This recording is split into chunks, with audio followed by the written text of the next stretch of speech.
জোটের সম্ভাবনাকে জিয়ে রেখে আসন্ন লোকসভা নির্বাচনে দলীয় প্রস্তুতি শুরু করে দিল কংগ্রেস। ইতিমধ্যে সর্বভারতীয় 3 সদস্য স্ক্যানিং কমিটির সদস্যদের উপস্থিতিতে আগরতলা প্রদেশ কংগ্রেস ভবনে অনুষ্ঠিত হল সম্ভাব্য প্রার্থী পদ নিয়ে আলোচনায় গৃহীত সিদ্ধান্ত কার্যকর করার জন্য সময়োপযোগী প্রয়োজনীয় উদ্যোগ গ্রহণ করবে সর্বভারতীয় নেতৃত্ব। সামনে লোকসভা নির্বাচন।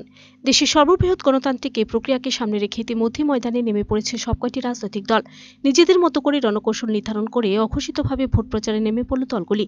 রাজ্যে রয়েছে লোকসভার 2টি আসন, আর এই আসন দুটি নিয়ে রাজ্যে সবকটি রাজনৈতিক দলই আভ্যন্তরীণ প্রস্তুতিতে এখন মগ্ন। শাসক ও বিরোধী উভয় শিবিরের সম্ভাব্য প্রার্থী নিয়ে চলছে এখন আভ্যন্তরীণ চর্চা। বিশেষ করে রাজনৈতিক দলগুলোর মধ্যে জোট নিয়ে চর্চা যেন এখন বেশ চরমে। এর মধ্যে রাজ্যের দুই আসনের সম্ভাব্য প্রার্থী নিয়ে গত 2 দিন ধরে প্রদেশ কংগ্রেস ভবনে চলে কংগ্রেসের 3 সদস্যের স্ক্যানিং কমিটির উপস্থিতিতে গুরুত্বপূর্ণ সভা। সাংগঠনিক এই সভায় একদিকে যেমন সম্ভাব্য দলীয় প্রার্থীপদ নিয়ে যেমন আলোচনা হয়, ঠিক তেমনি রাজ্যের রাজনৈতিক পরিস্থিতি ও সাংগঠনিক বিষয় নিয়ে রাজ্য নেতৃত্বদের সাথে মত বিনিময় করেন সর্বভারতীয় স্তরের 3 সদস্যের স্ক্রিনিং কমিটির সদস্যরা।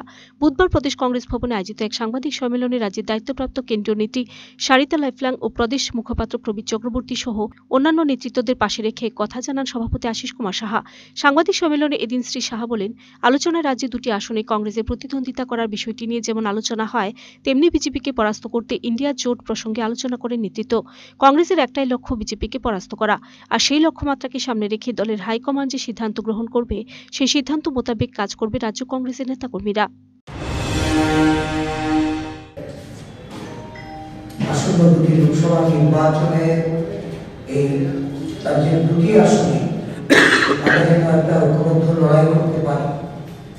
আমাদের এই 2টি আসনে বিজেপিকে হারিয়ে জয়লাভ করার জন্য যে পদক্ষেপগুলি গ্রহণ করা, সেই সম্পর্কিত বিষয়ে তারা আমাদের পরামর্শ দিয়েছে। সর্বভারতীয় কংগ্রেস কমিটির যিনি ইনচার্জ আমাদের রাজ্যে, জনাবজি উনি গোয়াতে আছেন। স্ক্রিনিং কমিটির সঙ্গে ওনার যোগাযোগ সবসময় ছিল, এবং আমাদের সেক্রেটারি ইনচার্জ সারিতা লাইফলাংজি এই স্ক্রিনিং কমিটির সদস্যদের সাথে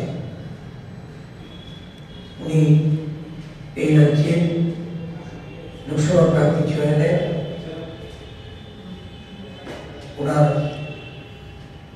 গুরুত্বপূর্ণ দায়িত্ব উনি পালন করেছেন।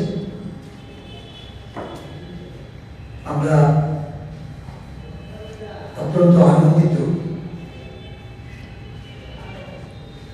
সর্বভারতীয় ক্ষেত্রে এই স্ক্রিনিং কমিটি আগে দিল্লিতে বসে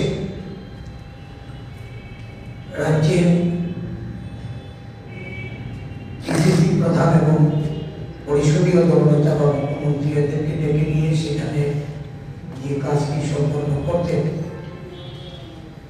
সর্বভারতীয় সভাপতি ওনার নির্দেশে এখন রাজ্যে রাজ্যে এসে সব স্তরের নেতা কর্মীদের সঙ্গে মিলিত হয়ে এই প্রার্থী চয়নের যে বিষয়টি, এতে কংগ্রেস কর্মীদের মধ্যে একটা ব্যাপক উৎসাহ অন্যান্য রাজ্যে যেমন দেখা দিয়েছে, আমাদের রাজ্যেও এটা পরিলক্ষিত হয়েছে। Video report search India TNN।